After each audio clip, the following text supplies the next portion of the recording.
가피풀 말씀 테마. 당신도 씨름해야 한다. 야곱이 자신의 데스티니를 풀어가는 두 번째 장소는 분이엘이다. 하란에서 크게 성공하여 일가를 이룬 야곱은 삼촌 라반의 집에 더 이상 머물 수가 없었다. 삼촌을 떠나 고향인 가나안으로 다시 돌아가기 위해 길을 떠났다. 그런데 문제가 있다. 집을 떠난 이후에 한 번도 형 에서와 연락한 적이 없었다는 것이다. 집을 떠나올 때에 형 에서는 부모님만 돌아가시면 야곱을 죽이겠다고 이를 갈았는데 두렵다. 사람을 보내 알아보니 에서가 400명을 이끌고 야곱에게 온단다. 죽이러 오는 건지 환영하러 오는 건지. 환영하러 오는데 400명이나 이끌고 온다는 것이 좀 이상하다. 복잡한 심정으로 약복 나루터에 이른다. 이제 이 강을 건너면 그곳은 에서의 땅이다. 잠을 못 이루고 뒤척인다. 그런데 그곳 후에 분이엘이라 불리는 그 약복 나루터에 다시 하나님이 나타나신다. 그리고 야곱이 하나님과 밤새도록 씨름한다. 무슨 씨름이냐고? 하나님, 베델에서 나에게 약속하신 것이 있지 않습니까? 이 땅, 내 고향으로 돌아오리라 하지 않으셨습니까? 그 약속을 이루어 주십시오. 베델에서 약속하신 것이 있지 않습니까? 내 씨로 바다에 셀 수 없는 모래와 같이 많게 하리라 하지 않으셨습니까? 여기서 죽으면 그 약속은 어떻게 되는 것입니까? 그러니 살려주십시오. 창세기 32장 9절에서 12절 말씀. 베델이 언약이 시작되는 장소라면 분이엘은 그 언약을 이루기 위해 씨름하는 장소다. 그리고 이것이 우리의 데스티니를 풀어가는 두 번째 장소다. 베델의 하나님을 이미 만났다면 이제 그 언약을 이루어가기 위한 씨름의 장소에서 분이엘의 하나님을 만나야 한다. 나의 데스티니를 하나님 앞에서 요구하며 부르짖는 곳, 밤이 새도록 하나님 앞에 나가 약속을 요구하며 이루실 때까지 물러나지 않겠다고 씨름하는 장소. 그렇다.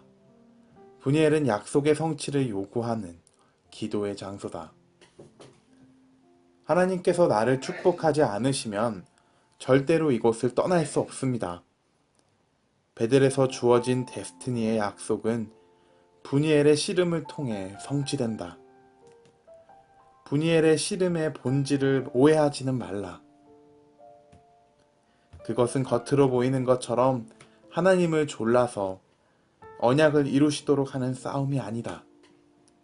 분이엘의 씨름은 내 인생의 데스티니를 맡고 있는 장벽들과 맞서 싸우는 것인데 그 장벽은 하나님 쪽에 있는 장벽이 아니라 오히려 내 쪽에 있는 장벽이다.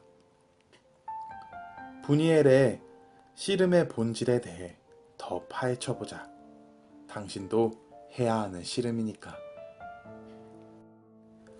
분이엘 씨름의 본질은 혈과 육에 속한 것이 아니라 영적인 세계에 속한 씨름이라는 것이다. 에베소서 6장 12절 말씀. 눈에 보이는 야곱의 문제는 에서의 군대였지만 진짜 싸움은 분이엘, 야복에서 이루어졌다.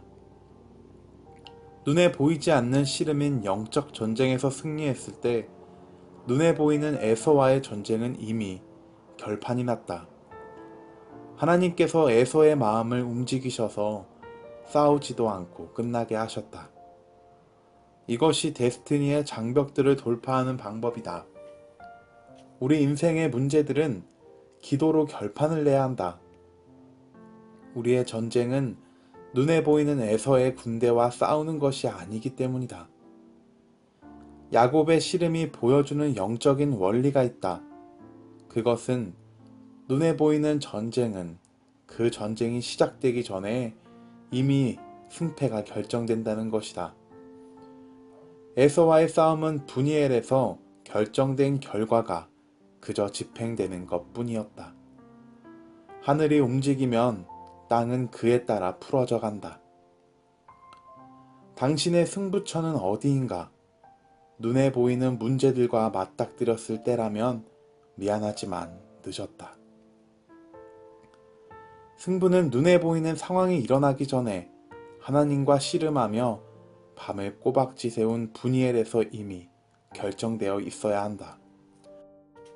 하나님과 독대하는 분이엘의 씨름을 통과한 사람은 승부가 이미 결정된 것을 알기에 에서의 군대를 만나도 평안이 있다. 그러나 승패가 결정되는 분이엘의 밤을 갖지 못한 사람은 에서의 군대 앞에서 무엇을 해야 할지 모르고 당황해서 혈과 육에 속한 씨름을 하게 된다.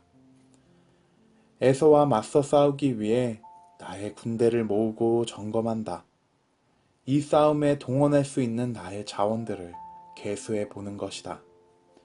내 손에 있는 자원들을 계수하는 것은 혈과 육에 속한 전쟁의 공통적인 특징이다. 내가 가진 자원이 에서의 군대보다 많으면 일단 마음이 놓인다. 이 전쟁은 내가 이길 것 같다. 그 결과 하나님이 필요 없어진다.